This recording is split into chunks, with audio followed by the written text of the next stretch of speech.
जय स्टूडेंट, आप सभी लोगों का स्वागत है आपके अपने YouTube चैनल देवा सर क्लासेज में। दोस्तों, आज की वीडियो काफ़ी इम्पोर्टेंट है उन छात्रों के लिए जो छात्र क्लास 12 में पढ़ते हैं, और 2023 में एग्जाम देने वाले हैं। दोस्तों, मैं आप लोगों को बता दूं कि आज की वीडियो काफ़ी ज़्यादा मस्त होने वाला है, मज़ेदार होने वाला है। ऐसा क्यों, वो सुन लीजिए। आज मैं एक सामान्य हिंदी का मॉडल पेपर लेके आया हूं। अब आप कहोगे सर ये मॉडल पेपर होता क्या है, इस मॉडल पेपर देखने से, सॉल्व करने से हमें फायदा क्या मिलेगा।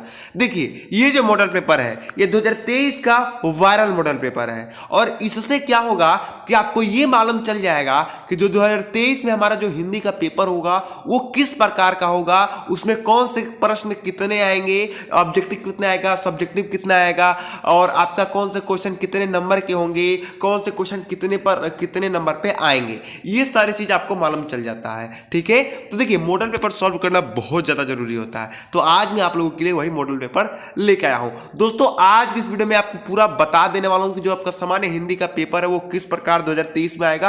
100% ऐसा ही आपके एग्जाम में आने वाला है।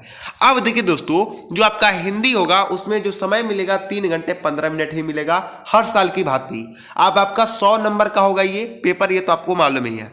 अब देखिए क्या होगा कि जो आपका खंड क होगा, खंड क, उसमें जो पहला प्रश्न होगा उसमें 5 प्रश्न पूछे जाएंगे ऑब्जेक्टिव, यानी कि बहुविकल्पीय प्रश्न। क ख ग घ करके ऐसे 5 ऑब्जेक्टिव क्वेश्चन पूछे जाएंगे। हर प्रश्न 1 अंक का होगा। जैसे कि पहला प्रश्न यहाँ पे है कि शिक्षा का उद्देश्य निबंध की लेखक है। देखिए, पहला प्रश्न क्या है, शिक्षा का उद्देश्य के निबंध के लेखक है। 4 ऑप्शन दिए जाएंगे, इसमें से एक सही, उसमें आपको टिक लगा देना है तो आपको 1 नंबर यहाँ पर मिल जाएगा। अब मान लीजिए कि मैंने यहाँ पर लगा दिया संपूर्णानंद, तो ये हमारा सही है, तो हमें 1 नंबर मिल जाएगा। इस तरह होगा। जैसे कि दूसरा प्रश्न देख लीजिए, लालू लाल की रचना है, सुख सागर है, परीक्षा गुरु है, प्रेम सागर है, और रानी केतकी की कहानी है। तो इसमें से कोई सही आंसर है तो वो है आपका प्रेम सागर। देखिए, लालू लाल की जो रचना है वो प्रेम सागर है, तो ये अगर हम कर लिए तो पहला 1 नंबर हमको फिर मिल गया। तो ऐसे 5 करके प्रश्न आएंगे, आप देख सकते हैं अपने स्क्रीन पर। ये 5 प्रश्न आएंगे, ग घ, आवारा मसीहा की रचना कर, ये चौथा होगा। और लास्टवा अंगा होगा कि बाण भट्ट की आत्मकथा के लेखक है। तो सबको मालूम है हजारी प्रसाद द्विवेदी है भाई साहब, चौथा ऑप्शन सही है। तो इस तरह आप कर लोगे तो यहाँ पर आपको पहले प्रश्न से आपको 5 नंबर मिल जाएगा। अब दूसरे प्रश्न की बात करें तो दूसरे प्रश्न में भी आपको क ख ग घ अंगा करके 5 फिर से बहुकल्पीय प्रश्न पूछे जाएंगे। लेकिन ये जो 5 बहुकल्पीय प्रश्न होंगे ये पद से पूछे जाएंगे। पद से, देखिए आपका जो हिंदी का बुक है उसमें गद और पद दोनों है। तो जो पहला प्रश्न है ना, यहाँ पे जो पहला भी हमने बताया, जो पहला प्रश्न है उसमें गद से 5 ऑब्जेक्टिव पूछे जाएंगे, और जो दूसरा प्रश्न है उसमें 5 ऑब्जेक्टिव पद से पूछे जाएंगे। जैसे कि पहला है कमायनी किस युग की रचना है, ठीक है, और उसी प्रकार ख है निम्नलिखित कवियों में से कौन प्रगतिवादी युग के कवि है। ऐसे प्रश्न 5 पूछे जाएंगे। ग नंबर, देखिए मैंने ग नंबर का आंसर आप लोग को पढ़ाया है, इसको ऑब्जेक्टिव बताया। बताइए, तार सप्तक का प्रकाशन वर्ष का है, क्या है, 1943 है भाई। 2 नंबर ऑप्शन सही है, 1 नंबर मिल जाएगा। ठीक है, तो इस प्रकार आप ऑब्जेक्टिव का अच्छे से अच्छे तैयारी कीजिएगा, क्योंकि दोनों मिला के, गद पद दोनों से मिला के आपके एग्जाम में 10 नंबर के बहुकल्पीय प्रश्न पूछे जाएंगे। अब देखिए, तीसरा जो प्रश्न होगा वो होगा गद्यांश। क्या होगा, गद्यांश, और आपके एग्जाम में एक गद्यांश 10 नंबर के पूछा जाएगा। 10 नंबर का आपका गद्यांश आएगा। देखिए, एक गद्यांश यहाँ से है कि धरती माता के कोख से जो अमूल्य निधियां भरी हैं, जिनके कारण वह वसुंधरा कहलाती है, उससे कौन परिचित ना होना चाहेगा। आप बताइए किस चैप्टर से लिया गया है, जल्दी कमेंट करके बताइए। अगर मान लीजिए कि आपके एग्जाम में ये नहीं आ रहा है तो इसके नीचे अथवा में करके एक और गद्यांश दिया रहता है, उससे आप लोग सॉल्व कर सकते हैं। देखिए, अथवा करके, अशोक का फूल उसी मस्ती में हंस रहा है, ये किस चैप्टर से, अशोक हजारी प्रसाद द्विवेदी के चैप्टर से है। तो अथवा करके अगर वो नहीं आ रहा तो आप इसे कर सकते हैं। तो आपका एक गद्यांश एग्जाम में 10 नंबर का आएगा।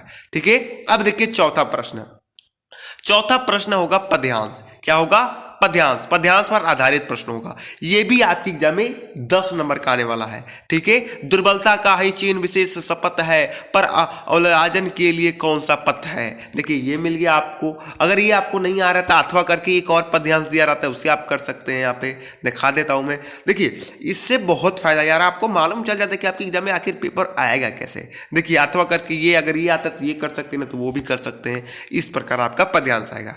अब आगे बढ़ते हैं हम, तो आगे है 5 नंबर प्रश्न। 5 नंबर प्रश्न में निम्नलिखित में से किसी एक लेखक का साहित्य परिचय देते हुए उनकी प्रमुख रचना का उल्लेख कीजिए। यहाँ पर आप जीवन परिचय यानी कि साहित्य परिचय पूछा जाएगा, जो कि 5 नंबर का होगा। यहाँ पर आपको 3 ऑप्शन दिए जाएंगे, किसी एक ऑप्शन को सिलेक्ट करके उसका जीवन परिचय या साहित्य परिचय आप लिख सकते हैं। देखिए यहाँ पे आचार्य हजारी प्रसाद द्विवेदी, APJ अब्दुल कलाम, वासुदेव शरण अग्रवाल, इनमें से किसी एक का जीवन परिचय लिख देते हैं तो आपको 5 नंबर मिल जाएगा। अब मैं आपको बता दूं जीवन परिचय ये आपका कन्फर्म है, ये तीनों जीवन परिचय याद कर लीजिएगा, इसमें से एक फंस जाएगा आपके एग्जाम में 100%। अब देखिए आपका यहाँ पर 5वां का जो ख होगा उसमें कवि का साहित्य परिचय यानी कि जीवन परिचय पूछेगा। मैथिली शरण गुप्त का, सुमित्रानंद पंत का, रामधारी सिंह दिनकर का, इसमें से कोई भी एक सेलेक्ट करके आप जीवन परिचय लिख दीजिएगा, आपका 5 नंबर बिल्कुल ही कंफर्म हो जाएगा। अब 6ठा प्रश्न देख लीजिए कि बहादुर अथवा पंचलाइट कहानी का उद्देश्य पर प्रकाश डालिए। प्रकाश डालने के लिए आएगा, आप चैप्टर अच्छे से पढ़िएगा, ये आपका 5 नंबर का आएगा। इसके लिए मैं एक वीडियो बना दूंगा, एक ही वीडियो में ये 5 नंबर पक्का करा दूंगा, टेंशन नहीं लीजिए। अब 7वां देखिए खंड काव्य आपसे पूछा जाएगा यहाँ पे। अब ये खंड काव्य आपके जिले के अनुसार होगा। किसके अनुसार? जिले के अनुसार होगा। ठीक है, तो ये आप ना तैयार कर लीजिएगा। खंड काव्य आपकी एग्जाम में 5 नंबर का आएगा। ठीक है, चलिए हम 8वें प्रश्न की ओर बढ़े। खंड काव्य तो हमारे लिए है नहीं, जिस जिले के बच्चे वो अपना तैयार कर लीजिएगा। 9वां संस्कृत में गद्यांश पूछेगा आपको। देखिए यहाँ पर संस्कृत में गद्यांश पूछा जाएगा, जो कि 7 नंबर का होगा। तो इसका भी टेंशन नहीं लेना है, इसके लिए मैंने एक वीडियो बना दूंगा संस्कृत, एक ही वीडियो में संस्कृत में गद्यांश और पद्यांश दोनों ही क्लियर करा दूंगा। अब देखिए गद्यांश अगर आपको नहीं आ रहा है तो नीचे वाला गद्यांश आप यहाँ पर सॉल्व कर सकते हैं। ठीक है, अगर मान लीजिए कि गद्यांश दोनों गद्यांश में से कोई एक गद्यांश कर लीजिएगा तो 7 नंबर आपका मिल जाएगा। अब 7वां का ख में पद्यांश पूछेगा, वो भी संस्कृत में। देखिए एक यहाँ पर और एक यहाँ पर, ये नहीं आ रहा है तो ये कर सकते हैं आप, ये भी 7 नंबर का आएगा। ठीक है, तो काफी बड़े बड़े अंक यार आएंगे। अब देखिए 9वां प्रश्न है कि निम्नलिखित मुहावरों में से किसी एक का अर्थ लिखकर वाक्य में प्रयोग कीजिए। अब मुहावरा आएगा, उसका कोई अर्थ लिखना है और फिर उसे किसी वाक्य में प्रयोग करना है। ठीक है, जैसे कि नमक मिर्च लगाना, इसका आप लोग बताइए कमेंट करके, इसका एक क्या अर्थ है? नमक मिर्च लगाना का अर्थ क्या है? जल्दी से कमेंट करके बताइए। आप 10वीं में हो यार, अब एग्जाम पास में आ रही, सब आपको मालूम होना चाहिए। अब 10वें में ना क ख ग घर के ऐसे 3 प्रश्न पूछे जाएंगे। देखिए क में आपसे संधि विच्छेद पूछा जाएगा, ख में भी आप उसे संधि विच्छेद अगर पढ़ लेते हैं तो यहाँ पर आपको 3-4 नंबर आराम से पक्का हो जाएंगे। ठीक है, देखिए संधि विच्छेद ही पूछेगा, गाय का संधि विच्छेद है। ठीक है, अब देखिए ख में क्या होगा कि दिए गए निम्नलिखित शब्दों का विभक्त और वचन, ये सब अपना तैयार कर लीजिएगा। आप लोग देखते रहिए, जो जो आएगा उसे आप लोग तैयार कर लीजिएगा। ऐसे में एक वीडियो बना दूंगा व्याकरण का, हिंदी व्याकरण का, जिसमें मैं सारा व्याकरण खत्म करा दूंगा।